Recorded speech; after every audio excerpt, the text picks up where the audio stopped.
Popular music is dumber, duller, and more homogenized than ever before. This isn't a matter of taste or subjective opinion, it's an objectively provable fact. A 10-year analysis of songs that spent 3 weeks or more at #1 on the Billboard charts found that song lyrics are getting measurably less intelligent. Chart toppers in 2006 read at a 3rd to 4th grade level.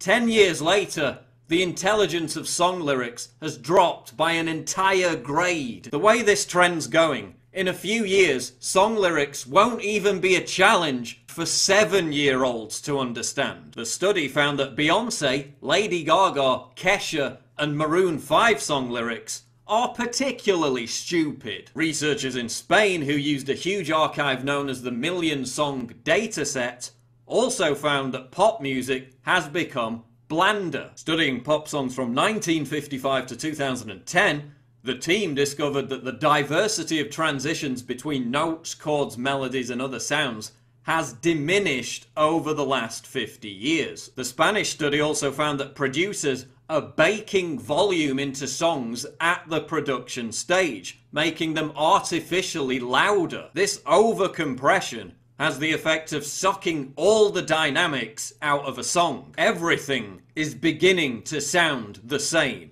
Individuality is being drowned out. In fact, pop music is now so devoid of originality that producers are using computer algorithms to determine which track will be commercially successful, and then ordering their manufactured sock puppet artist to record it. I think pop has made itself completely irrelevant as an aesthetic form. It's like looking into a hall of mirrors where all you see is the reflection of other mirrors.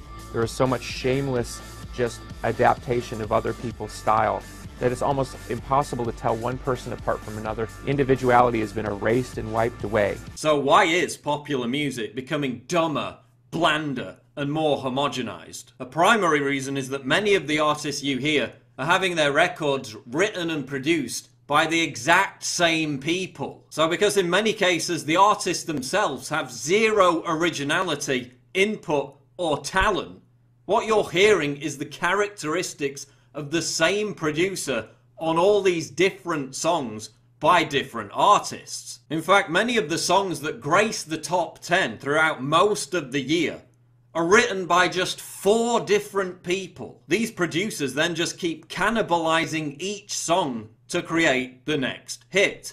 That's why everything sounds identical, and the record companies behind these producers try and sue each other all the time for copyright infringement. But because the songs are marginally different, the charges never stick. The music industry goes to great lengths to hide the real identities of these producers, to maintain the illusion that someone like Taylor Swift actually contributes to the writing of her own songs. And any artists under their control who do actually try to write their own songs are ostracized and cut adrift. Of course, artists used to have to be actually talented to get a recording deal in the first place. Now any stupid fucking bimbo or brain-dead twat can be dragged off a reality show, chucked into a recording studio, and have their shrill warbling auto-tuned for mass consumption. But when it comes to performing live, there's no auto-tune to hide the fact that you have zero talent. I just killed a man, put my gun up to his head, pulled a trigger, now he's dead. Mama, like that.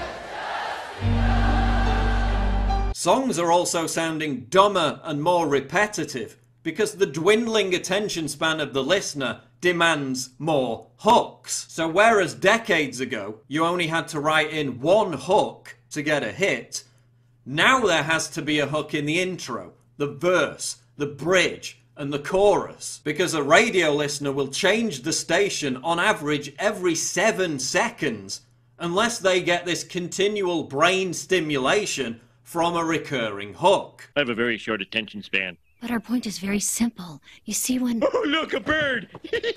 There's also this bizarre exaltation of modern DJs as if they're magicians of musicianship. when they're just pretentious wankers whose sole function involves pressing a button every 5 minutes. At least old school DJs used to require a few practical skills to entertain a crowd. Now, thanks to electronic dance music, EDM, the enjoyment of which requires the listener to be mashed off his tits on bath salts. Even Paris fucking Hilton is calling herself a DJ. Here's another thing. The subject matter of song lyrics has also noticeably changed. Yes, we've always had sappy, romantic drivel. But whereas a group like Pink Floyd once riffed on the precarious balance between authoritarian power and the individual, All in all, it's just another brick in the wall. now Iggy Azalea riffs on, well, you tell me, because I've got no fucking clue.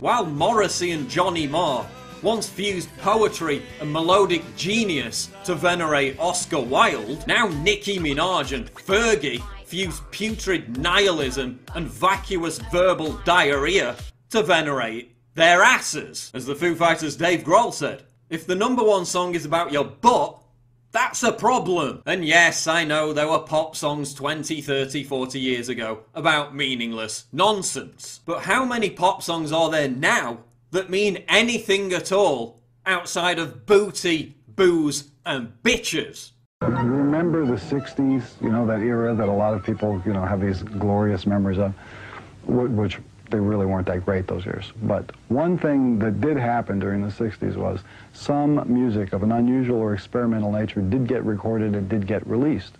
Now look at who the executives were in those companies at those times. Not hip young guys.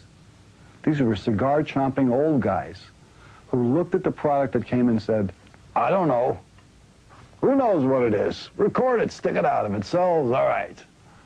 We were better off with those guys than we are now with the supposedly hip young executives, who are making the decisions of what people should see and hear in the marketplace. So we've established that pop music is getting dumber, less diverse, and more homogenized. And that must be what the audience wants, right? Otherwise there'd be no financial incentive to make it that way. But then when you look at movies and television, diversity, intricacy, and quality has improved as time has gone on. The plotlines of today's Netflix hits and movie blockbusters are infinitely more complex and nuanced than the comparatively simplistic TV shows and films of the 70s and 80s. So why does the consumer demand to be challenged when it comes to TV shows and movies, but yearn to be lulled into a bubble-wrapped coma when they load up iTunes? Why are we demanding smarter entertainment when we choose what TV shows and movies to watch,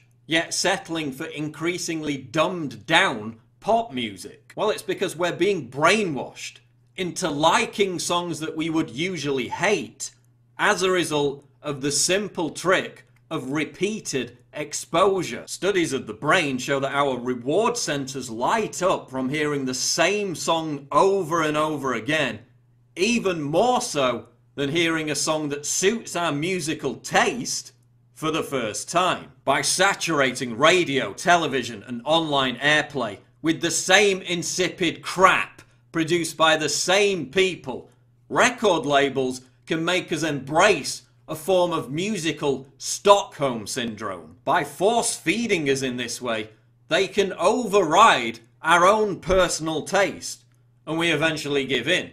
After all, everyone else likes it, so it must be good, right? Pop music is the equivalent of junk food. It's quick, it's easy, it's all around us. And just like McDonald's, the producers stick to the same cookie-cutter recipe, because it's what people have been indoctrinated to want to consume. I don't feel so good. But while movies and TV shows remain pretty segregated from our immediate lives, music is something we carry with us. It's the soundtrack to our day. It determines our emotions. So as the world around us becomes more perilous and chaotic, we look to music for familiarity and reassurance. This explains the continued success of a band like Coldplay, one of the most trite, banal, and meaningless pieces of dross to ever inflict itself on the music world. Led by a frontman who is utterly incapable of writing anything other than lame cliches and tedious generalizations. Here's a band that's still trying to convey some kind of quasi-authenticity, yet whose latest album was produced by the same people behind Rihanna and Katy Perry. Well, as John Harris explains, a band like Coldplay maintains its popularity by acting as a kind of existential balm for humanity. The more dangerous, violent, and illogical the world appears to become, the more predictable, vapid, and unchallenging popular music needs to be. So Coldplay, and many others like them, provide a kind of musical safe space for their arrested development fans. Their lyrics get more blithely optimistic as the reality of the world gets darker. So long as Chris Martin is prancing around in front of bright colours, reassuring us all with his catchy hooks, the masses are calmed. Everything is going to be okay. So in summary, everything is being dumbed down. Everything is being made to sound the same. The music industry is now largely controlled by a handful of mercenaries who have strangled originality and replaced it with predictive algorithms. Virtually everyone that you see is little more than a programmed robot spewing out noises that a computer has decided upon beforehand. That's why everything is so fucking sterile. That's why there's nothing subversive about music anymore. Because whereas musicians used to be interesting people and have actual personalities, and that's where the authenticity of the music came from, now they're more akin to hand-picked Stepford wives. None of it is real.